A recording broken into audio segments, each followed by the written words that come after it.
I'm here at Dover Castle. If I sound a little out of breath, it's because I had to hike up here from the town of Dover, which is quite a hike. It's very high up on the hill.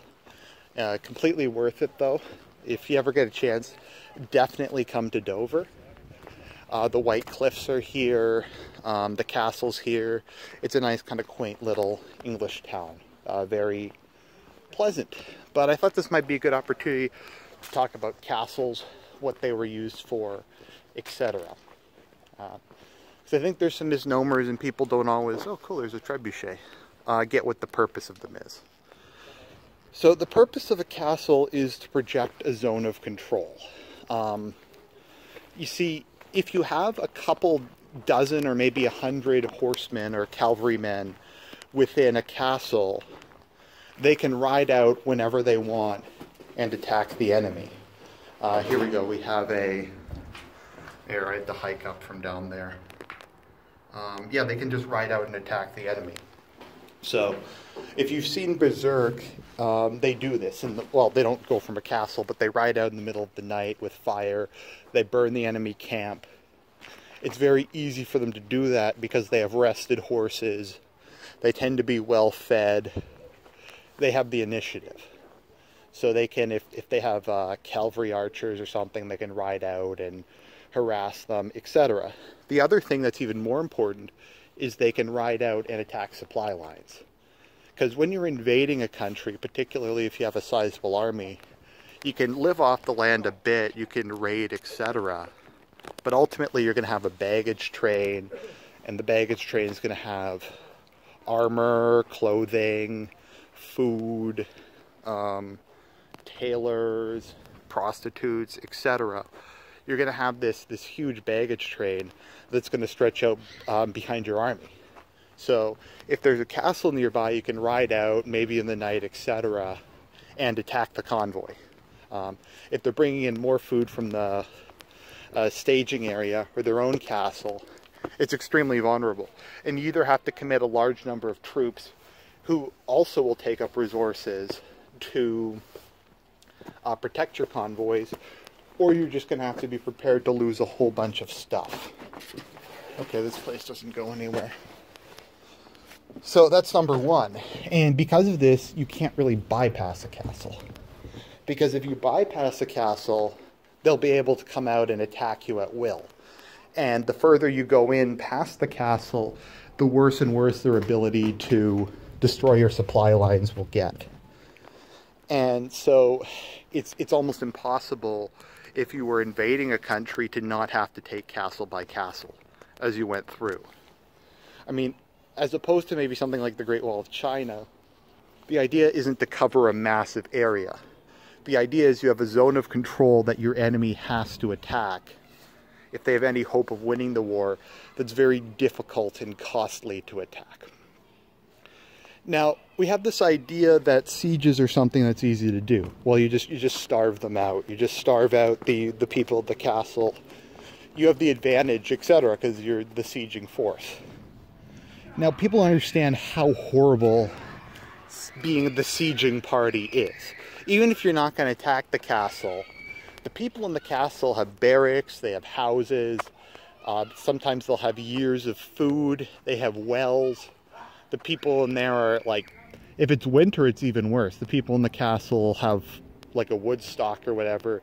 They'll be able to sleep in warm beds and warm buildings. And the people in the siege camp are in tents, they're in shacks. They might not even have tents, they might be lying on the ground. They only have what food stores they can bring in. Also, they don't have things like sewage systems. So dysentery and other diseases are rampant in siege camps. They're incredibly difficult to supply. The amount of time and logistics to hold it off. Also keep in mind the sieging party has to be a lot bigger than the garrison in a castle. Because you can expect, if you're in a fortification, to hold off a force up to 10 to 1 times your size. Because I mean, look at this. Like, if you're going to attack this, you're going to have to somehow... Like, let's just think of this for a minute. We have a castle built on top of a massive hill, well, the top of a sheer cliff, with multiple layers of... Those are cute. Okay. Built on top of a wall. Built on top of a hill, you have multiple walls. So you have to like run up the hill.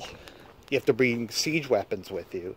You have to run up this hill, and you have to knock the gates down, take it, and then knock the next gates down. And this is while people are throwing rocks at you, they're shooting arrows at you.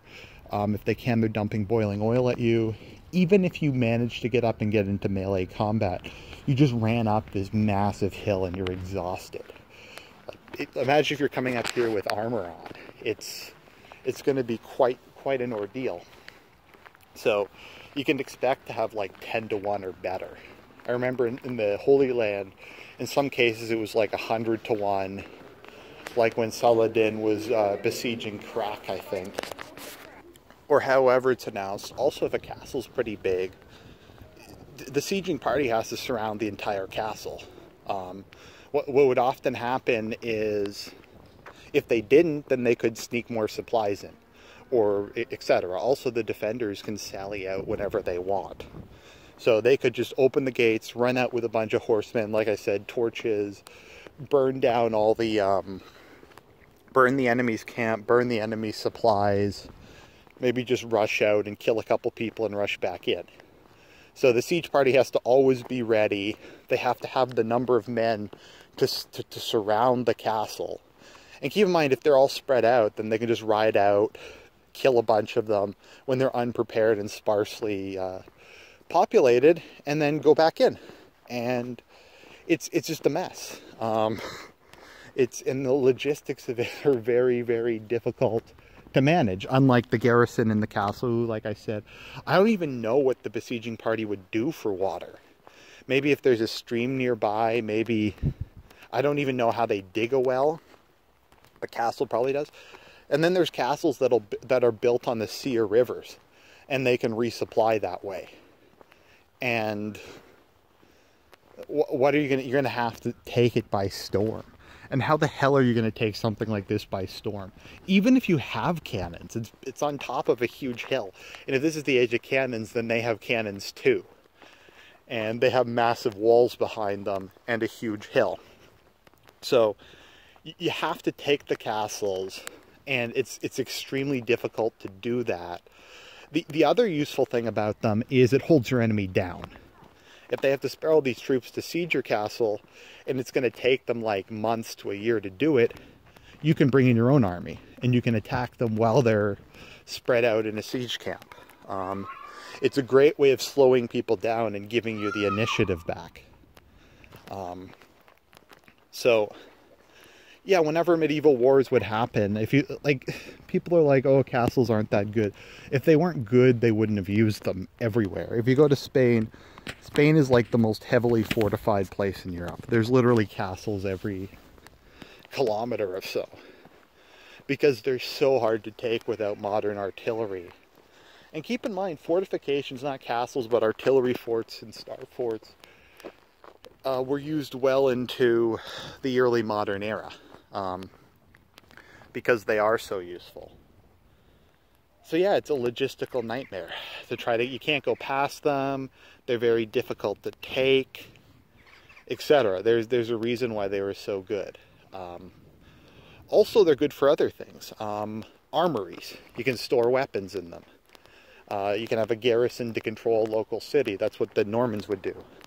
They would build, even if it was just a simple modern bailey, it's very hard to take any sort of fortification without siege weapons, without trained soldiers, without really a plan. So peasants were just completely incapable of doing it. And yeah, or brigands or whatever. And once again, you had the advantage of being able to go out and fight from the castle. So those are just some thoughts about it. I hope that was educational, and I'll talk to you later.